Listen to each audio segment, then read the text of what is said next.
चलिए सीधे शुरू करते हैं। आज के हमारे इस खास विश्लेषण में हम स्केरी टाउन की उन खौफनाक कहानियों की तह तक जाएंगे जो हमारी सबसे प्यारी और मासूम यादों को एक डरावने सपने में बदल देती हैं। बचपन में हम सभी ने सेंटा क्लॉज की वो प्यारी कहानियां सुनी हैं, है ना? लेकिन आज हम जिस कहानी का विश्लेषण कर रहे हैं वो इस खुशमिजाज छवि को पूरी तरह से पलट कर रख देती है। अब जरा सोचिए, क्या हो अगर खुशियों का सबसे बड़ा प्रतीक ही मौत का पैसेंजर बन जाए।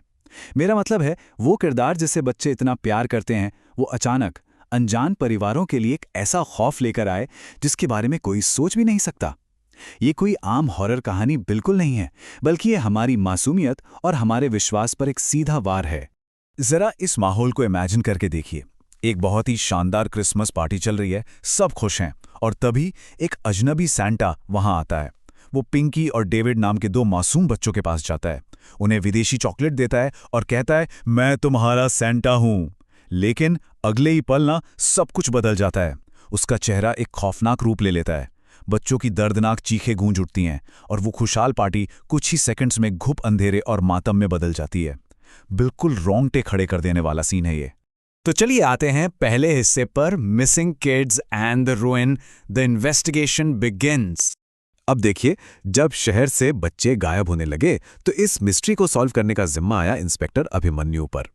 तेज ठंड और बारिश के बीच जंगल के रास्ते में उनकी जीप अचानक बंद हो जाती है और उन्हें दिखता है एक पुराना डरावना सा खंडहर। और पता है सबसे अजीब क्या था? उस खंडहर की छत पर एक सैंटा बड़े ही खौफनाक तरीके से नाच रहा था। जब वो अंदर गए तो नज़ारा और भी भयानक था। गायब हुए बाकी सारे बच्चे तो सुरक्षित थे, लेकिन पिंकी और डेविड, उनके सिर धड़ से अलग पड़े थे। मतलब ये कोई रैंडम भूतिया हमला नहीं था, ये किसी की बहुत ही सोची समझी पर्सनल दुश्मनी थी। और यही हमें ले जाता है हमारे दूसरे हिस्से की तरफ, अ 20-year-old sin, the ghostly revenge unveiled. इसके पीछे की कहानी समझने के लिए हमें पूरे 20 साल पीछे जाना होगा। राजन और चार्ल्स नाम के दो काफी अमीर और घमंडी लड़के थे। उन्होंने एक हाई सोसाइटी पार्टी में मोहनलाल नाम के एक गरीब बुजुर्ग आदमी की बहुत बेइज्जती की और उसे उसी खंडहर से नीचे धक्का दे दिया। इस क्रूरता की वजह से सिर्फ मोहनलाल की ही जान नहीं गई, बल्कि उनकी छोटी सी पोती चमकी भी अंधेरे में गिरकर मारी गई। और आज इतने सालों बाद उसी मोहनलाल की आत्मा लौट आई है, बिल्कुल उसी बेदर्दी से, अपना और अपनी पोती का बदला लेने के लिए। इस पहली कहानी का क्लाइमैक्स सच में होश उड़ा देने वाला है। मोहनलाल की आत्मा अपने असली और सबसे डरावने रूप में सामने आती है। वो राजन, चार्ल्स और कनिका को एक कमरे में घेर लेती है। फिर टेलीकाइनेसिस जैसी जादुई शक्तियों से उन्हें हवा में उछाल कर दीवारों पर पटकती है। और फाइनली वो सैंटा अपना असली खून से लथपथ मोहनलाल वाला चेहरा दिखाता है। जब इंस्पेक्टर की आंख खुलती है ना, तो वो देखते हैं कि उन तीनों अपराधियों के सिर भी बिल्कुल वैसे ही धड़ से अलग पड़े हैं जैसे उन मासूम बच्चों के थे। इंसाफ का एक बेहद खौफनाक तरीका। चलिए अब आगे बढ़ते हैं तीसरे हिस्से पर, the 10-headed demon, terror in Amboli village. ये कहानी हमें एक बिल्कुल अलग तरह के आतंक से मिलाती है। जरा सोचिए, एक तरफ तो हमारा वो पारंपरिक सैंटा है ना, जो सफेद रेनडियर वाली स्लेज पर आता है, बच्चों को गिफ्ट्स देता है, खुशियां बांटता है। लेकिन दूसरी तरफ है अंबोली गांव का ये शैतानी सैंटा। ये काले भेड़ियों की गाड़ी पर आता है, डरावनी सी आवाज में जिंगल बेल्स गाता है और खिलौनों के बजाय इंसानी अंगों की मांग करता है। मासूमियत और खौफ का इससे बड़ा विरोधाभास और क्या ही हो सकता है। अब जो बात इस स्लाइड में सबसे दिलचस्प है वो ये है कि ये दानव कितना विशाल और खतरनाक है। इसके पूरे 10 सिर हैं, बिल्कुल पौराणिक रावण की तरह। और अपने इस भयानक आकार की वजह से ये शैतान एक ही बार में 10 लोगों को जिंदा चबा सकता है। तो ये सिर्फ कोई भूत नहीं है, ये एक ऐसा राक्षस है जिसकी भूख की कोई सीमा ही नहीं है। अब आप सोच रहे होंगे कि पुलिस ने क्या किया। खैर, पुलिस बल कुछ ज्यादा ही अति आत्मविश्वास से भरा हुआ था कि उनका कोई क्या ही बिगाड़ लेगा। लेकिन नतीजा क्या निकला? उस 10 सिर वाले दानव ने सीधे पुलिस स्टेशन पर ही धावा बोल दिया।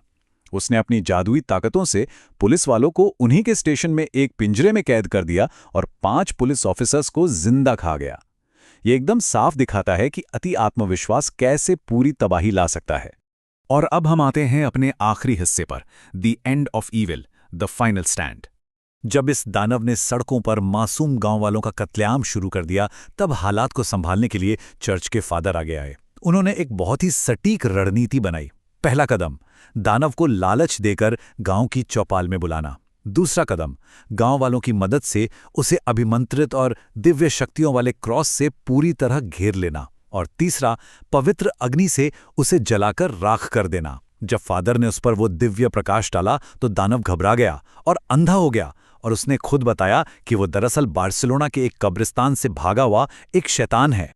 और यही उस दानव का आखिरी हताश कर देने वाला कबूलनामा था। जब वो दिव्य क्रॉस की रोशनी से घिरकर जलने लगा तो वो जोर से चीखा, मैं इंसान नहीं, शैतान हूं। वो बस रूप बदलकर लोगों का शिकार कर रहा था। लेकिन फादर रुके नहीं।